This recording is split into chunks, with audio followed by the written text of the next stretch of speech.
Hello, my dear listeners.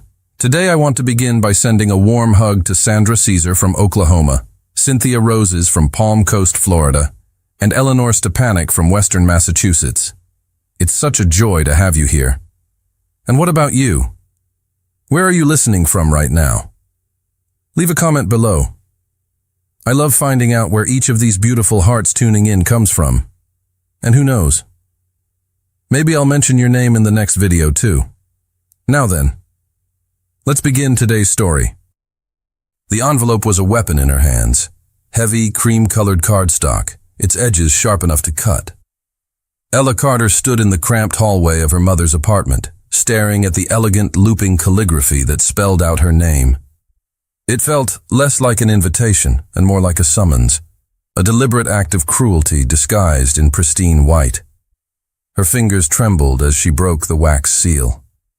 Inside the wedding invitation was a masterpiece of understated elegance, announcing the union of Jack Thompson and his new, appropriate fiancée.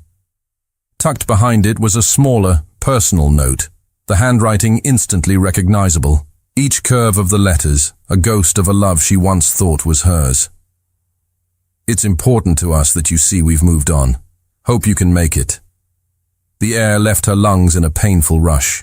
The casual cruelty of the words, the feigned civility, was a fresh twist of the knife in a wound that was still raw. Moved on. 2 months ago, Jack had stood in this very hallway, ending their 3-year engagement with a phrase that had echoed in her mind ever since. "You're just not enough for where my life is going, Ella." He had shattered her heart, dismantled her future, and left her to pick up the pieces. She had retreated to the familiar, slightly suffocating comfort of her mother's home and taken a job at a downtown cafe, a temporary port in the storm of her life, a way to feel useful, to simply get through the day. This invitation wasn't an olive branch. It was a public declaration of her inadequacy, a command performance for her own humiliation. The next day at work was a blur of forced smiles and the scent of burnt espresso. The cafe was a whirlwind of noise and motion, but Ella moved through it in a fog of her own misery. The words from the note were on a loop in her head, each repetition chipping away at her already fragile composure. She was balancing a tray, her eyes stinging with unshed tears, when she turned too quickly. The world tilted. A full cup of hot, black coffee flew from her tray, arcing through the air in a slow-motion disaster, before splashing directly onto the crisp, white shirt of a customer. A collective gasp went through the immediate area. Mortification, hot and absolute, washed over her. "Oh my God, I am so sorry," she stammered, grabbing a fistful of napkins and dabbing uselessly at the dark, spreading stain. She finally looked up, bracing for the inevitable anger, and met the eyes of the customer. It was him. The quiet man who came in every morning at precisely 8:15, ordered a large black coffee, and sat in the corner booth reading financial reports on a tablet. He had a presence that was both intense and unobtrusive, an aura of calm authority. He wasn't angry. His expression was one of startling, unexpected kindness. He looked from the ruin of his shirt to her panicked, tear-streaked face. "It looks like you're having a difficult day," he said, his voice a low, calm baritone that cut through the cafe's clatter. The simple, gentle observation, so different from the anger she expected, broke something in her. "You have no idea," she replied, her voice choked with a sob she couldn't hold back.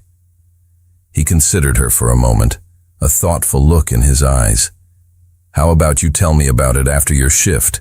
he suggested, a faint, almost imperceptible smile touching the corner of his mouth. "Consider it payment for my stained shirt." The proposal, so strange and yet so gentle, caught her completely off guard. A stranger was offering to listen. And Ella, desperate for any distraction from the echo of her own heartbreak, found herself nodding before she could even think. The autumn air was crisp and cool, carrying the faint, earthy scent of fallen leaves. They walked in silence through the park, the city's frantic energy muted by the rustling trees and the soft glow of the old-fashioned lampposts. Ella had expected the silence to be awkward, a tense void she would feel compelled to fill. Instead, it was contemplative, a shared space of quiet that felt surprisingly comfortable.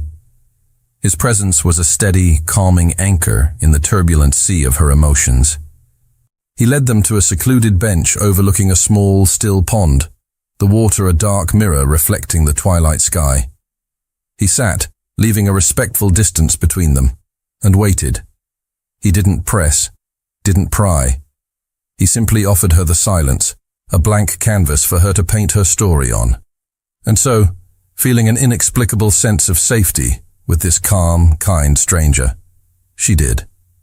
The words tumbled out of her, a torrent of heartbreak and humiliation she had kept bottled up for weeks.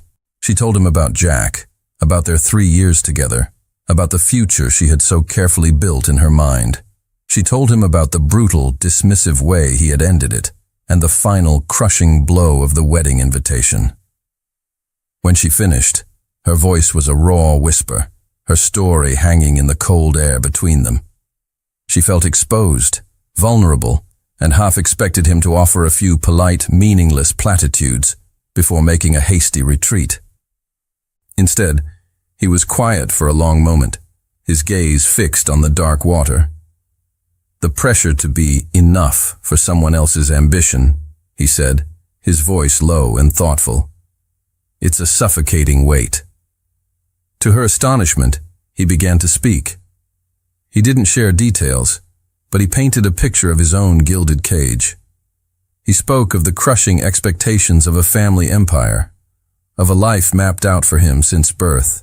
He talked about the constant, exhausting pressure to merge his life and his company with another powerful family, a strategic alliance that was being disguised as a marriage to an heiress he barely knew and cared for even less.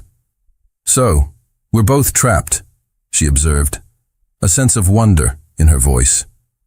The chasm between their worlds, her life of bussing tables, his of billion-dollar deals, seemed to vanish in that moment of shared confinement. Stuck in situations we don't want. A heavy silence fell between them again. But this time, it was different. It was charged with a new, shared understanding. Then he turned to face her fully, the dim lamplight catching a sudden, dangerous spark in his eyes. It was a look of pure, unadulterated mischief, a startling contrast to his previously composed demeanor. What if, he began, the idea seeming to form on his lips in real time, a reckless, brilliant thought taking flight. What if we got married? Ella stared at him, then let out a short, incredulous laugh. You're joking, right? I'm completely serious, he said, his voice dropping, leaning closer. The playful glint in his eyes intensified. Think about it, Ella. Just picture the scene, the wedding. Your ex-fiancé standing there, smug and triumphant, waiting for you to arrive so he can savor his final victory. He paused, letting the image form in her mind. And then you walk in, he continued, his voice a conspiratorial whisper. Not alone, not defeated, but radiant, confident, and married, to me. He leaned back slightly. And as a bonus, I get to walk into my own family's tribunal and regretfully inform them that their merger plans are off the table, because unfortunately, I'm already a taken man. The proposal was insane. It was impulsive, reckless, and utterly ludicrous. But the image he painted, the look on Jack's face, the delicious poetic justice of it all, was an irresistible, intoxicating temptation. It was a fantasy so potent, so perfect, it made her heart beat faster with something that wasn't pain, but a wild, forgotten flicker of hope. The next day, the fluorescent lights of the city clerk's office felt harsh and unforgiving, a stark contrast to the soft, dreamy glow of the park lamps the night before. The air smelled of old paper and stale bureaucracy. This was the cold, hard reality of their impulsive, moonlit pact. They stood side by side, two strangers about to commit one of the most intimate acts of life for the most impersonal of reasons. The gravity of the moment settled over them, a heavy, sobering blanket. Brandon turned to her, the playful, mischievous glint from the previous night completely gone. His expression was serious, his eyes searching hers. "There's still time to back out, Ella," he said, his voice low and steady. "No one would blame you. This is insane." His offer was a lifeline, a chance to retreat to the safety of her predictable, painful reality. But the image of Jack's smug face flashed in her mind, followed by the memory of Brandon's own quiet desperation. This wasn't just about her anymore.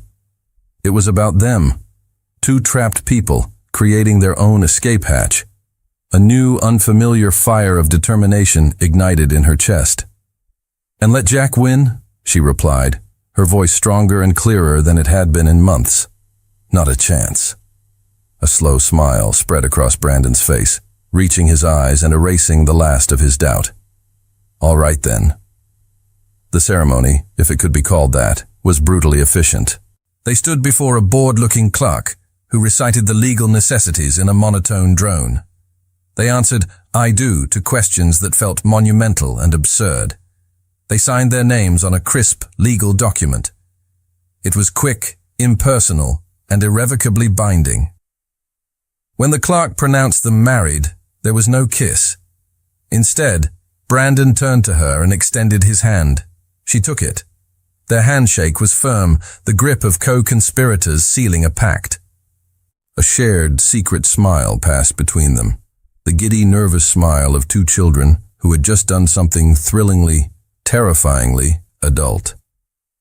They were husband and wife. As they stepped out of the drab building and back into the bright, bustling city, the world felt different, tilted on its axis.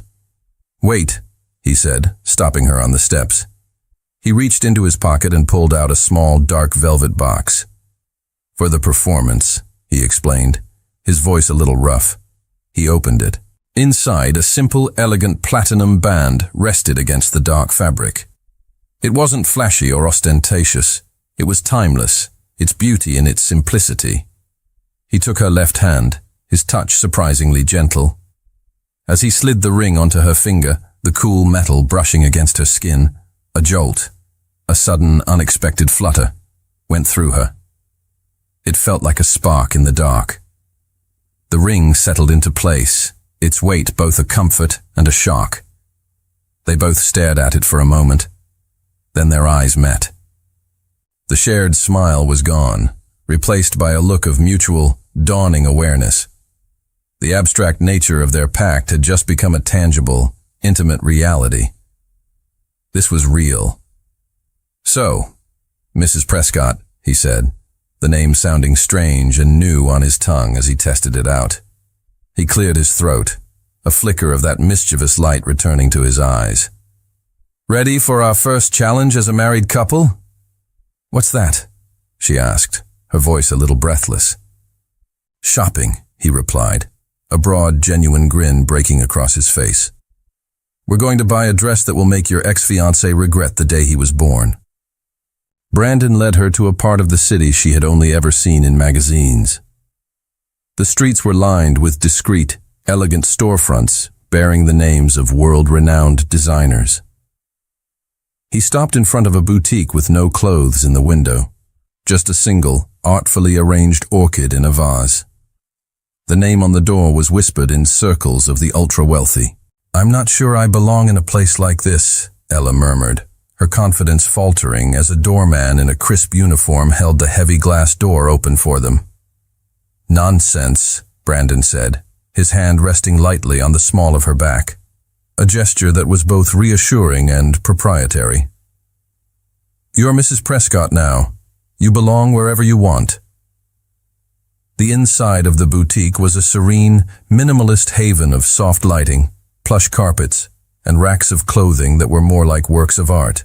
A chic, impeccably dressed woman, the stylist, approached them immediately, her eyes lighting up with recognition as she saw Brandon. "Brandon, darling, what a surprise," she cooed before her professional gaze landed on Ella, taking in her simple jeans and sweater with a swift, practiced eye. "Celeste," Brandon greeted her warmly. "My wife Ella needs a dress, something for a wedding, something, Unforgettable. The word wife hung in the air, and Celeste's perfectly composed expression flickered with surprise before she recovered. Of course, for your wife. It will be my pleasure.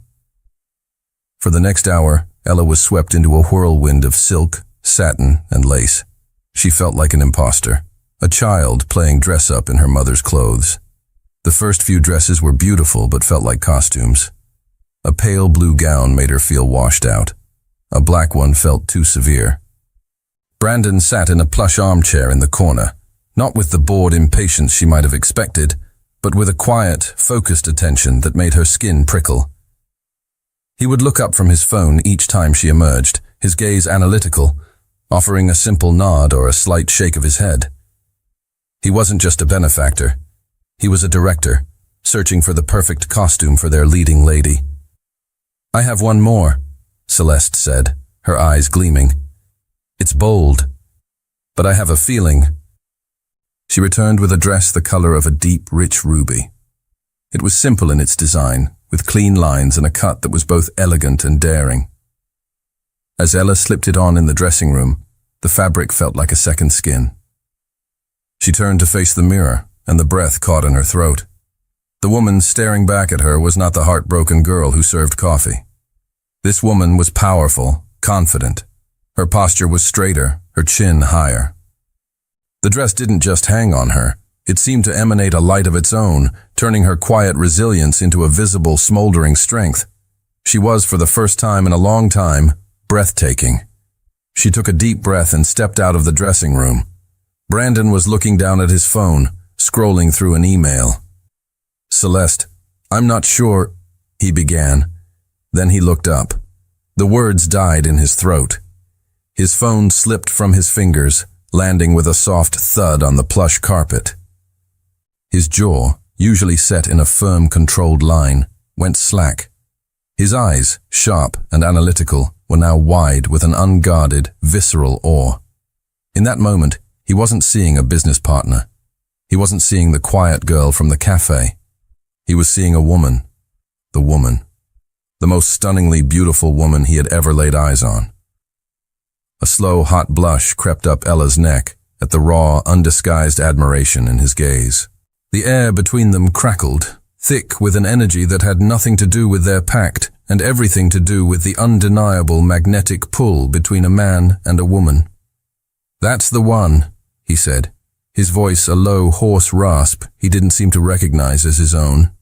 He cleared his throat, trying to regain his composure, but his eyes never left her. "We'll take it." The performance was supposed to start at the wedding. But standing there, under the soft lights of the boutique, with his gaze on her like a physical touch, Ella realized with a terrifying thrill that it had already begun. The day of the wedding arrived, a knot of nervous, excited energy tightening in Ella's stomach. The venue was an opulent country club, its grand entrance swarming with photographers and elegantly dressed guests. It was the heart of the world she had once desperately wanted to belong to, a world that had ultimately rejected her. A sleek, black car, so silent it seemed to glide rather than drive, pulled up to the curb, immediately drawing the attention of the press. The car was a statement of quiet, immense power, and it was not one they recognized. The driver's side door opened, and a valet rushed forward, but the man who emerged waved him off.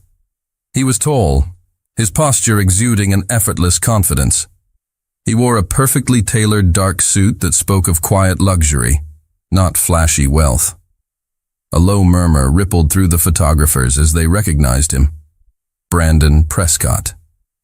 One of the country's most elusive and influential billionaires, a man who was notoriously private and rarely seen at such public social events. What was he doing here? Brandon ignored the flurry of camera flashes and the shouted questions. He walked around the car, his movements unhurried, and opened the passenger door. He extended his hand into the car's interior. A moment later, a slender hand, adorned with a simple, elegant platinum band, took his. Ella emerged from the car. If Brandon's arrival had caused a murmur, hers caused a collective, sharp intake of breath. She was a vision in crimson. The red dress was a slash of vibrant, defiant color, against the muted pastels of the other guests. It clung to her figure, a testament to the newfound confidence she felt radiating from within. Her hair was styled in soft waves, her makeup subtle yet striking. She was not the heartbroken girl they might have expected to see, crawling back to witness her ex's triumph. She was a phoenix, risen from the ashes, and she was glorious. She took Brandon's offered hand, her fingers lacing with his, the simple public gesture of intimacy, the glint of the matching rings on their fingers, sent a clear, unambiguous message. They walked toward the grand entrance, a united front of quiet power and stunning beauty. The crowd of guests parted for them, their faces a mixture of shock, confusion, and undisguised admiration. Every eye in the place was on them. Inside, at the head of the receiving line, stood Jack and his new bride. They were greeting guests, their smiles wide and practiced, the very picture of a triumphant couple. Jack's gaze swept over the room, and then he saw them. He froze. The practiced smile vanished from his face, replaced by a look of pure, unadulterated shock. His eyes widened. His jaw went slack. He stared at Ella as if he were seeing a ghost, a beautiful, vengeful ghost in a killer red dress. His gaze darted from her radiant face to the man whose hand she was holding, a man who radiated a level of power and influence Jack could only dream of. Then his eyes fell to their intertwined hands, to the brilliant platinum band on her finger. The shock curdled into a dark, incredulous fury. "Ella?" Jack stammered, his voice a strangled croak as they approached, his bride forgotten at his side. "What? What are you doing here? And who is he?" Brandon smiled. A cool, razor-sharp smile that didn't reach his eyes. He pulled Ella a fraction closer, his thumb stroking the back of her hand in a gesture of casual possession. "I'm her husband," he said, his voice calm and clear, yet carrying the weight of a thunderclap that echoed through the suddenly silent hall. "And we just came to wish the happy couple all the best." The news detonated in the opulent ballroom, spreading through the crowd with the speed of a wildfire. Ella Carter, the jilted ex, married to Brandon Prescott. The gossip was a delicious, intoxicating scandal that instantly became the main event. Ella and Brandon were the new center of the universe, their quiet, magnetic presence completely eclipsing the bride and groom. Every whispered conversation, every curious glance was directed at them. They moved through the room with a practiced ease, Brandon's hand a warm, steady presence on the small of her back. He navigated the sea of staring faces as if he were born to it, introducing Ella with a simple, proud, "This is my wife, Ella," that left no room for questions. Jack, however, would not be deterred. His face was a thunderous mask of fury and wounded pride. He watched them from across the room, his eyes burning holes into them, until he could stand it no longer. He abandoned his post, leaving his bewildered bride, and stalked toward them, intercepting them near the champagne bar. "What kind of game is this, Ella?" he hissed, his voice low and venomous, his attempt at a smile a grotesque grimace. "Couldn't handle being alone, so you went out and rented an escort for the evening?" The insult was designed to cut, to remind her of her perceived station compared to his new, elevated one. Ella flinched, the cruelty of his words hitting their mark. She opened her mouth to retort, a defensive, angry response bubbling up. But before she could utter a sound, Brandon moved. It was a subtle shift, not aggressive, but definitive. He stepped slightly in front of her, shielding her from Jack's toxic glare. It wasn't the move of a possessive man claiming his property. It was the move of a protector, a partner. He turned his head to look at Jack, a look of mild, almost bored amusement on his face. "I think you're confusing couldn't handle being alone with upgraded," he said, his voice a soft, dangerous purr.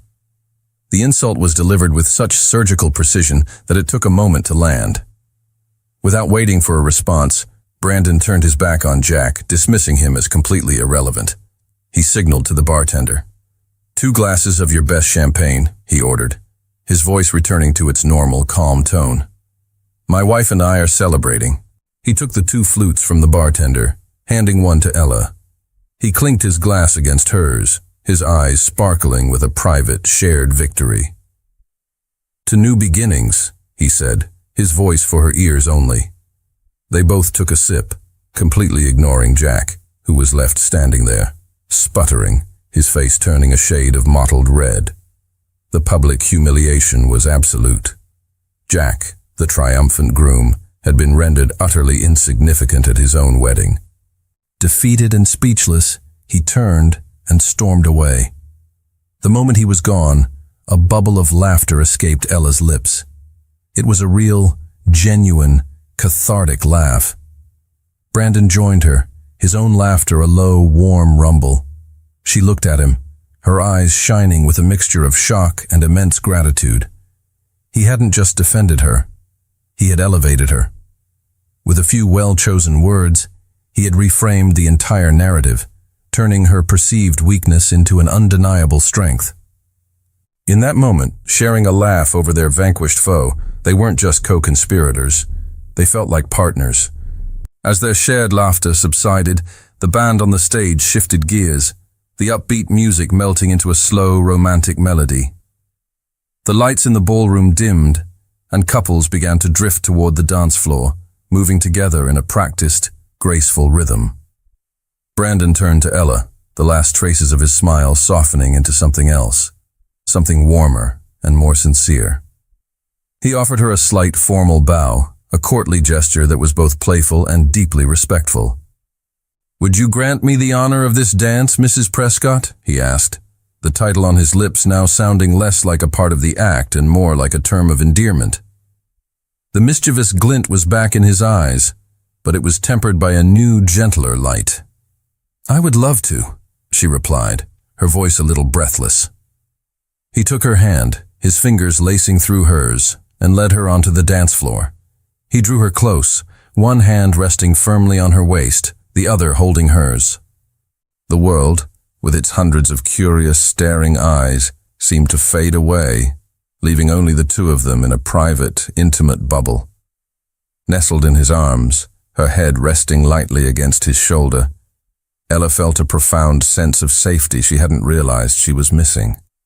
The solid strength of his frame, the steady rhythm of his breathing, the simple, secure way he held her.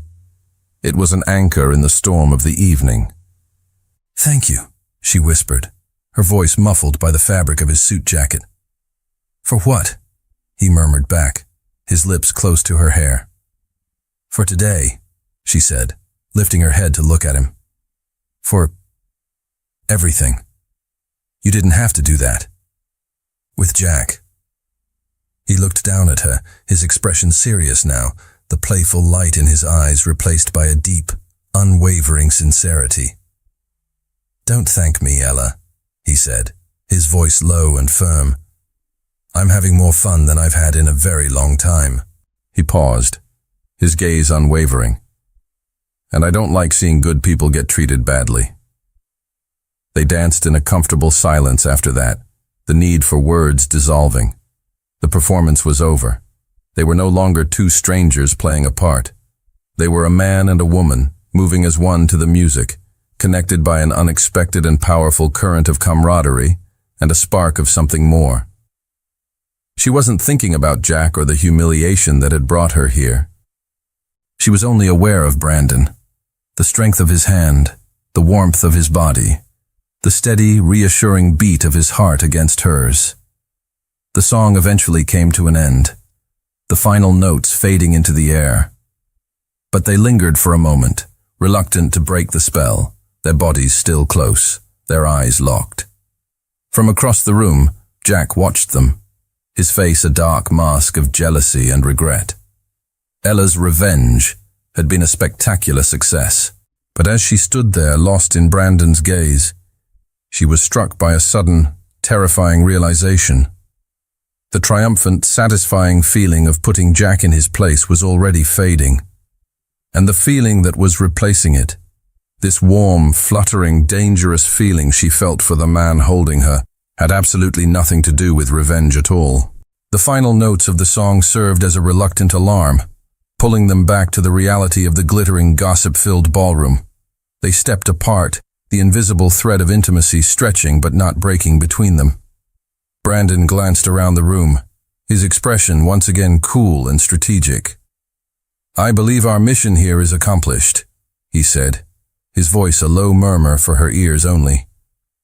"We've made our point. Any longer, and it becomes gloating." Ella nodded, a small, secret smile playing on her lips. He was right.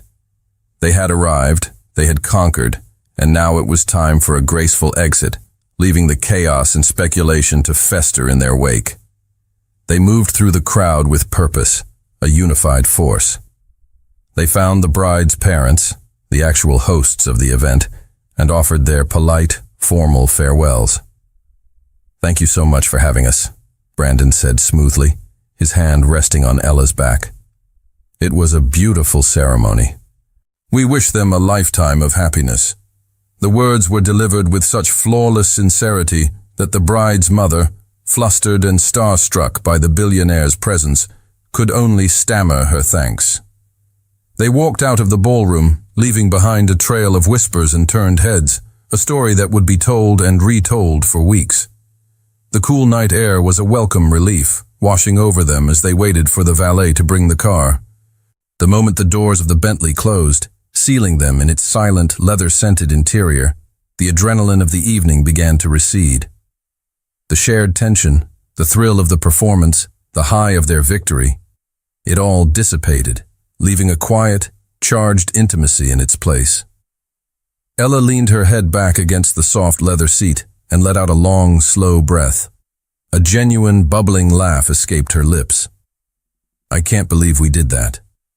"It was, I have to admit, incredibly satisfying," Brandon replied, a rare, unguarded grin spreading across his face as he started the car and pulled away from the curb. They drove in a comfortable silence for a few minutes, the city lights sliding past the windows. The us against the world feeling of the evening still lingered, a warm, pleasant hum between them. "So," Ella said, turning in her seat to look at him, a playful glint in her eye. "Where to now? Husband?" She tested the word, letting it roll off her tongue, half joking, half curious. He glanced at her, and in the fleeting glow of a passing streetlight, she saw his smile fade. His expression became serious, the weight of the second half of their pact settling over him.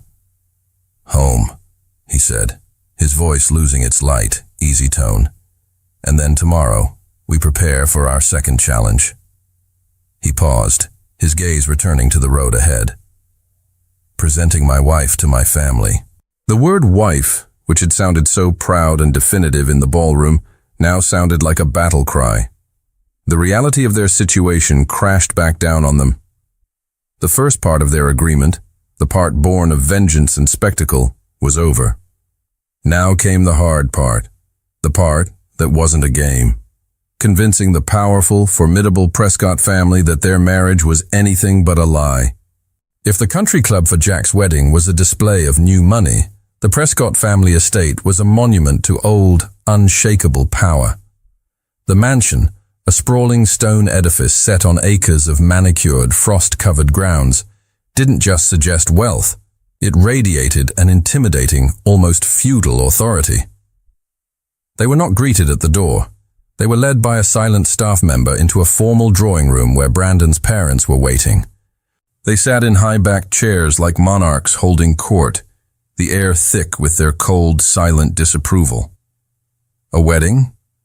Brandon's father, a man with a severe face and eyes that seemed to calculate a person's worth in an instant, spoke first. His voice was flat, devoid of any warmth. "Without consulting us?" "And with her?" his mother added, her gaze sweeping over Ella with a dismissive chill that was far more insulting than any outright venom. She looked at Ella not as a person, but as a strategic miscalculation, an unfortunate complication. "Brandon, you had an arrangement, an understanding with the Beaumont family. This little stunt has caused significant disruption." Brandon stood tall, his posture relaxed, but his presence unyielding. He was not the dutiful son here. He was a rival power.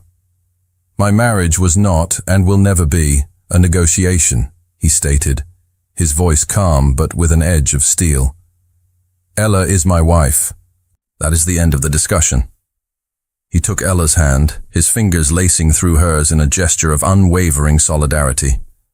"We'll be staying in my old rooms tonight." The declaration, the casual assumption that they would be sharing a room under his parents' roof, was a clear, deliberate act of defiance. Later, in the vast, beautifully appointed suite that had been his childhood bedroom, the tension of the confrontation finally dissipated, only to be replaced by a new, more intimate strain. The room was dominated by a massive king-sized bed, a silent, imposing centerpiece to their charade. "I'll take the sofa," Brandon said immediately, gesturing toward a plush velvet settee in the corner. It was the honorable thing to say, the only logical solution. But Ella's mind was racing, thinking 3 steps ahead. This wasn't just about their comfort. It was about the performance. "And what happens if your mother, or a maid, comes in with coffee in the morning?" she countered, thinking aloud. "They'll see you on the sofa and know something is wrong. The whole point is to convince them this is real." She took a breath, her heart beginning to beat a little faster at her own audacity. "It would be more convincing if we shared the bed." She saw the surprise in his eyes and quickly added, "Each on our own side, of course, strictly for appearances." Her logic was flawless, a perfect strategic move in their shared game. But the practical suggestion hung in the air between them, charged with a sudden, nervous energy. The thought of lying next to him all night, separated by only a few feet of mattress, made her pulse quicken with a feeling that was equal parts apprehension and a thrilling, forbidden anticipation. The night was a unique and exquisite form of torture.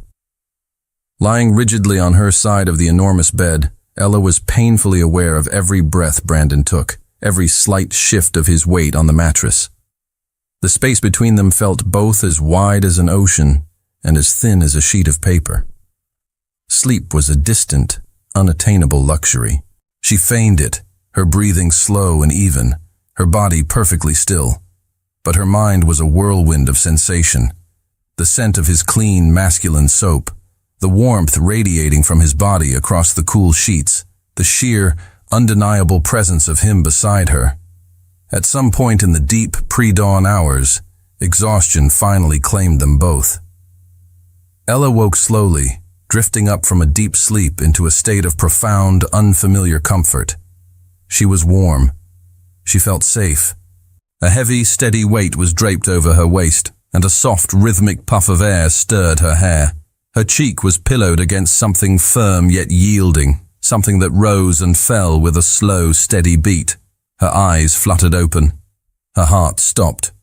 She was curled against Brandon's side, her head resting on his chest, his arm wrapped securely around her. In sleep, they had unconsciously sought each other out, their bodies finding a natural, easy intimacy that their waking minds had so carefully avoided. She didn't move, terrified of breaking the spell. He looked so different in the soft morning light filtering through the curtains. The sharp, controlled lines of his face were softened, the mask of the billionaire CEO completely gone.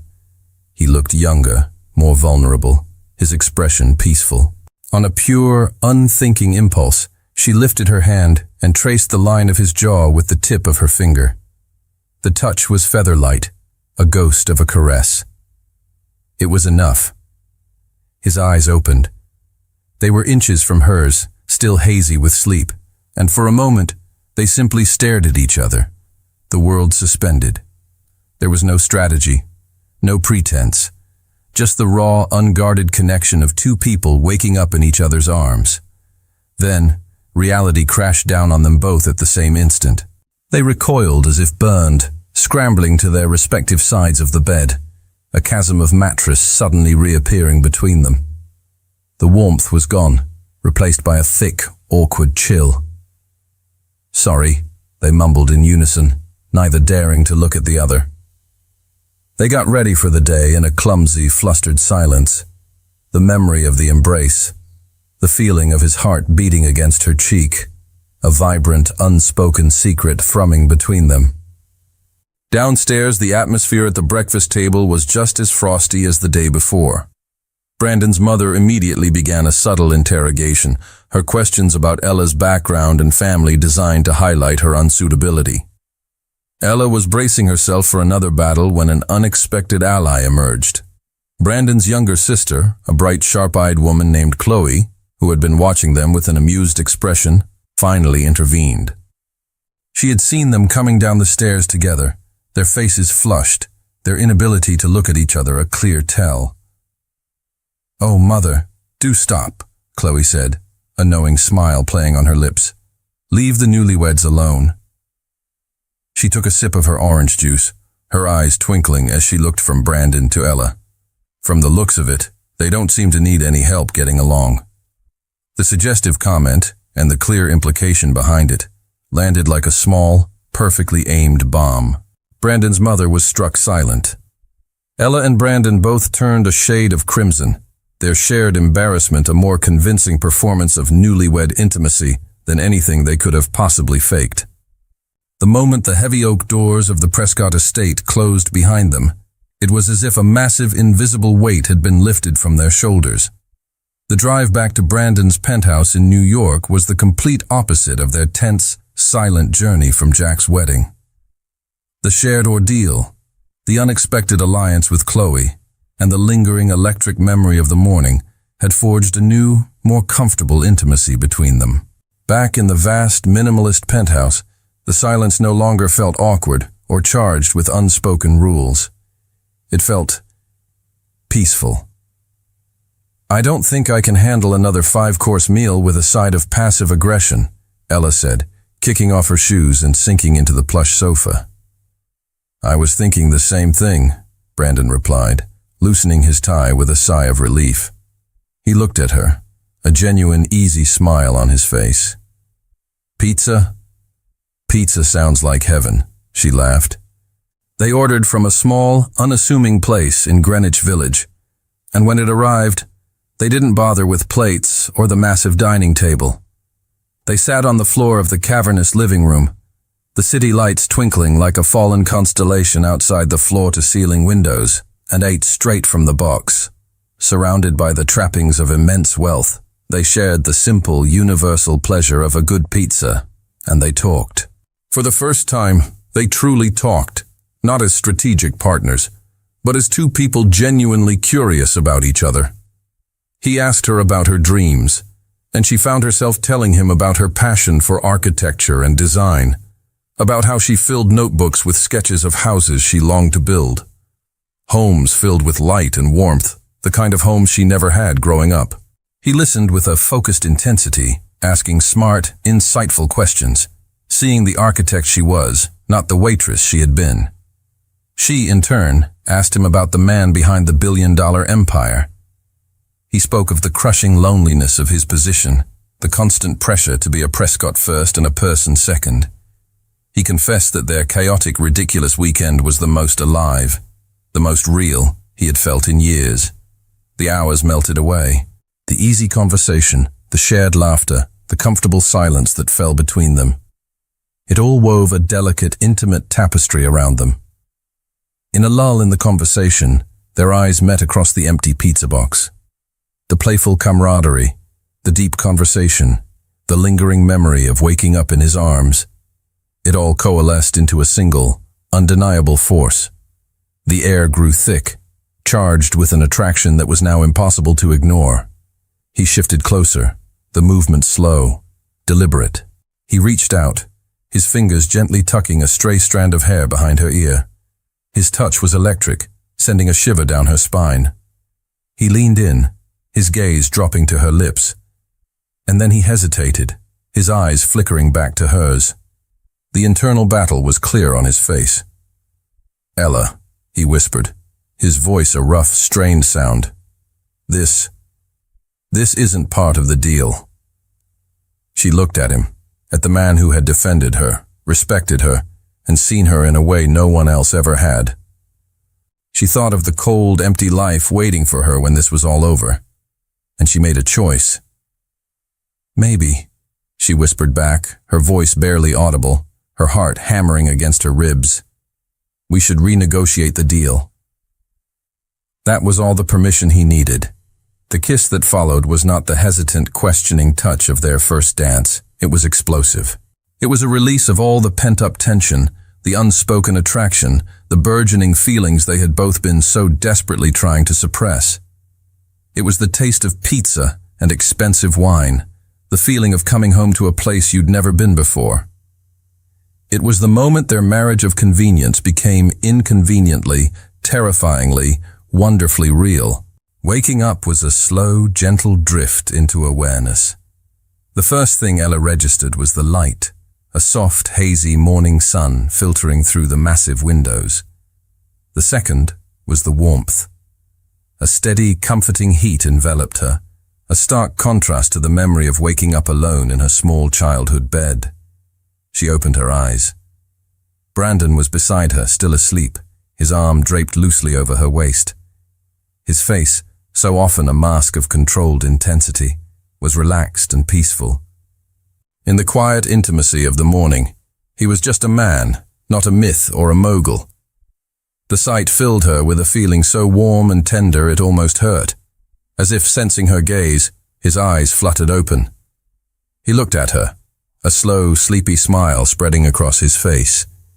It was a genuine, unguarded smile, and it made her heart do a little flip. "Morning, Mrs. Prescott," he murmured, his voice a low, gravelly rumble. "Morning," she whispered back, a blush creeping up her cheeks. The morning after awkwardness was there, a slight, hesitant energy as they navigated this new, undefined territory. But it wasn't the tense, flustered silence of his parents' house. This was different. It was the sweet, shy awkwardness of two people who had just crossed a significant, wonderful line and weren't quite sure what the rules were on the other side. They moved to the kitchen, acting for the first time like a real couple. He made coffee, strong and black, just the way he liked it, while she found a pan and started making scrambled eggs, a simple domestic act that felt both completely foreign and perfectly natural. They sat at the sleek marble island, reading the news on their respective tablets, the comfortable silence punctuated by the clink of forks and the occasional shared comment. For a few blissful hours they existed in a perfect domestic bubble. They weren't a billionaire and a waitress caught in a fake marriage. They were just Ella and Brandon, a man and a woman starting their day, and possibly their lives together. The bubble burst with the shrill, intrusive ring of Brandon's phone. He glanced at the caller ID, and a flicker of annoyance crossed his face before he answered, his voice shifting back into its familiar, authoritative tone. "Father." Ella watched as the easygoing man from moments before was replaced by the formidable CEO. His posture straightened, his expression became guarded. He listened for a long moment, his jaw tightening. "I see," he said, his voice dangerously quiet. He stood up and walked toward the window, turning his back to her as if to shield her from the conversation. "Their feelings are not my primary concern," he said into the phone, his voice sharp. "The arrangement was conditional on a marriage which did not happen. No, I will not apologize for a decision I was forced to make." He paused, listening. "Fine. I'll be there." He ended the call with a sharp tap on the screen and stood there for a long moment, staring out at the city, his back a rigid wall of tension. "What is it?" Ella asked softly. He turned to face her, and the man from the breakfast table was gone. In his place was the Prescott heir, his face a mask of grim resolve. "That was my father," he said, his voice flat. "My rebellious act, as he calls it, has consequences. The Beaumont family, the family of the heiress I was supposed to marry, feels disrespected. They're demanding a meeting.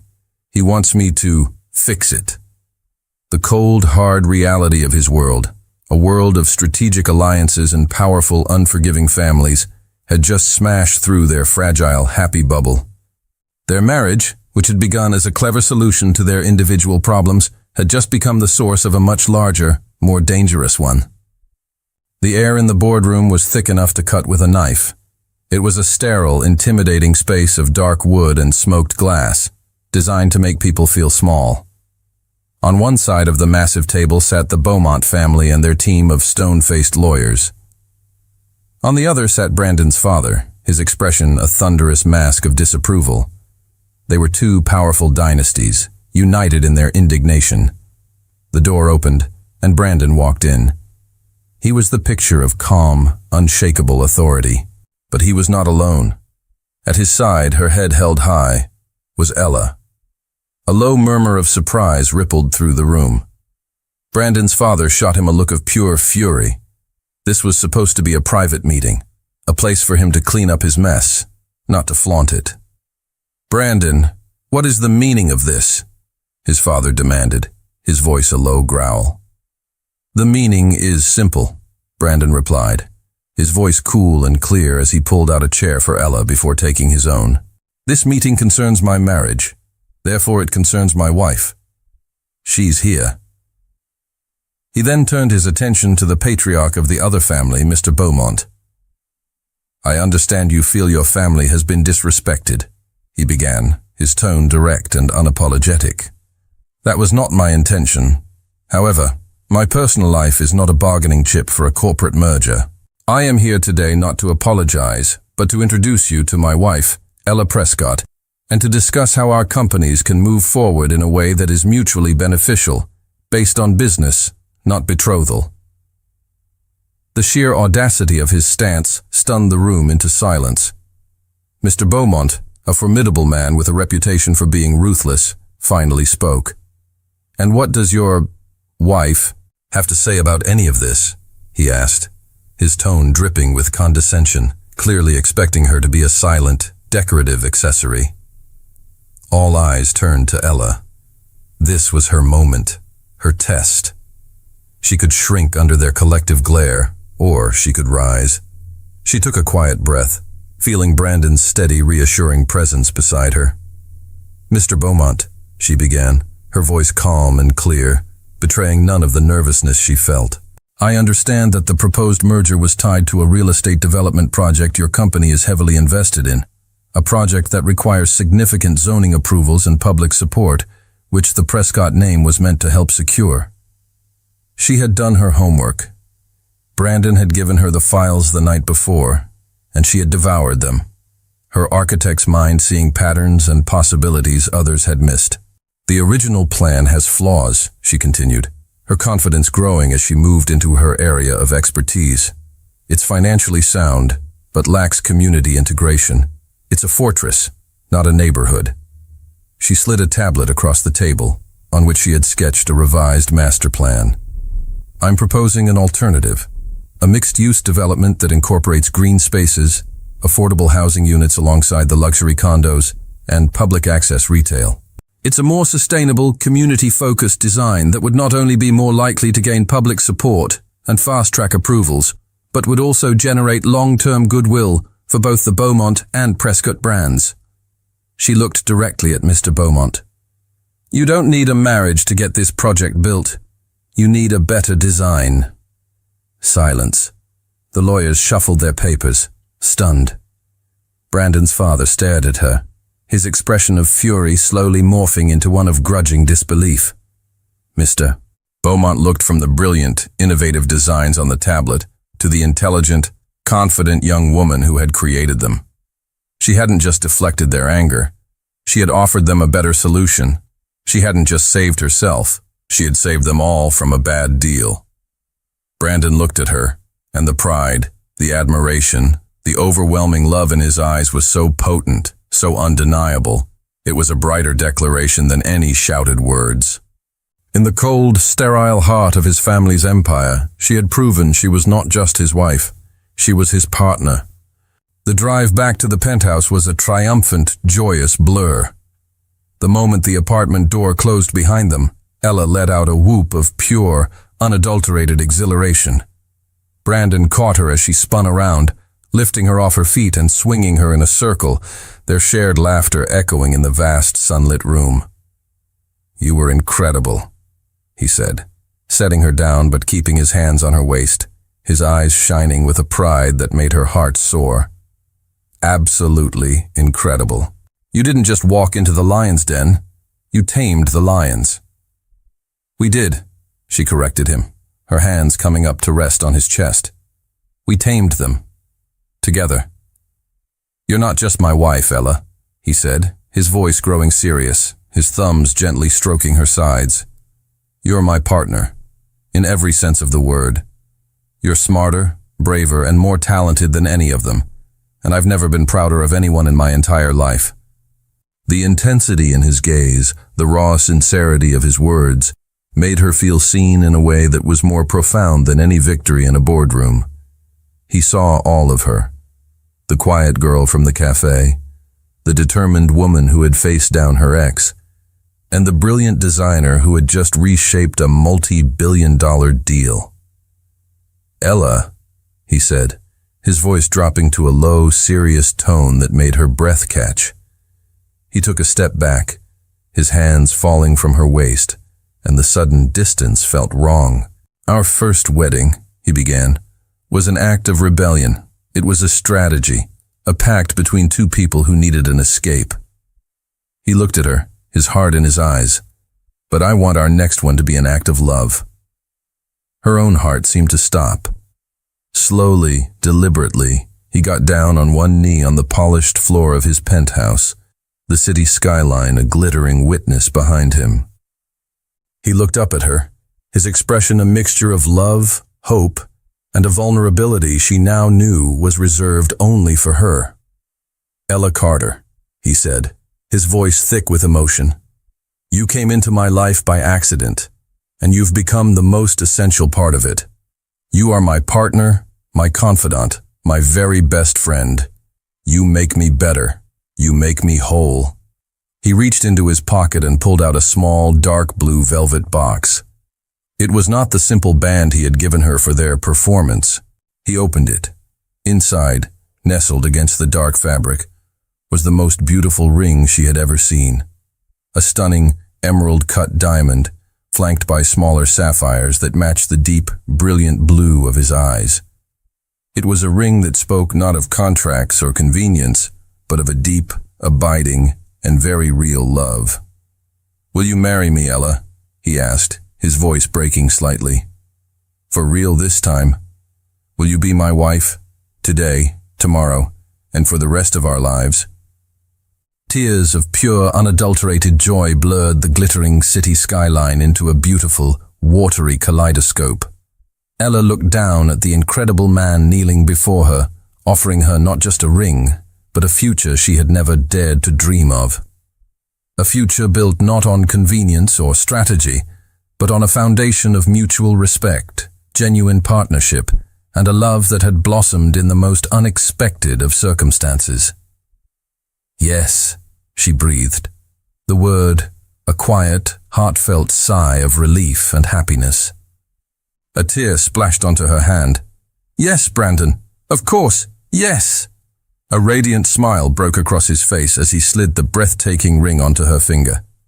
It was a perfect fit. He stood, pulling her into a deep, all-encompassing kiss that was a promise, a celebration, and a homecoming all in one. Their second wedding was nothing like the first two. It wasn't in a sterile government office, nor was it a spectacle for a judgmental crowd. Months later, they stood on a secluded, sun-drenched beach at sunset, surrounded by a small handful of people who truly loved them. Ella's mother wept openly, her hand held tightly by Brandon's sister, Chloe, who had become one of Ella's closest friends. Even Brandon's parents were there, their expressions softened, not with reluctant acceptance, but with genuine warmth and pride as they watched their son marry the woman who had so clearly completed him. The vows they exchanged were not for show. They were deeply personal, filled with inside jokes about spilled coffee, shared pizzas on the floor, and the beautiful irony of their story. They promised not just to love and honor, but to always be each other's partner, defender, and greatest champion. Sometime later, As their new life settled into a happy, comfortable rhythm, a magazine article went viral online. It was a feature on power couples to watch, and it included a small, almost throwaway mention of Jack Thompson.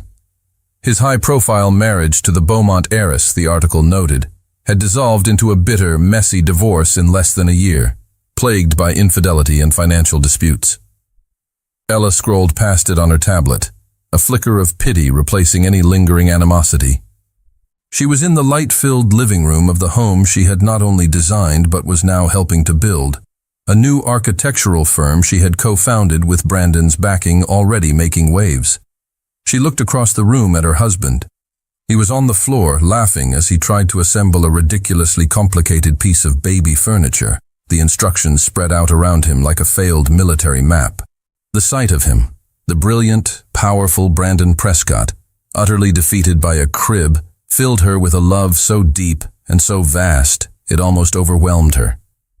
His ultimate humiliation of Jack wasn't the spectacle at the wedding. It was this quiet, simple, profoundly happy life he had built with her. She walked over and knelt beside him, handing him the screw he had been looking for. He looked up at her, his eyes full of a love that was as steady and reliable as the sunrise. "I love you, Mrs. Prescott," he said, his voice full of a contentment he had never known before. "I love you too," she replied, leaning in to kiss him. Their story had started with a spilled coffee and a crazy, desperate pact. It had been a rebellion, a performance, a game. But it had ended here, in a home she had designed, with a future they were building together, a testament to the beautiful, undeniable truth that sometimes the most real and lasting love begins with the most unbelievable of lies.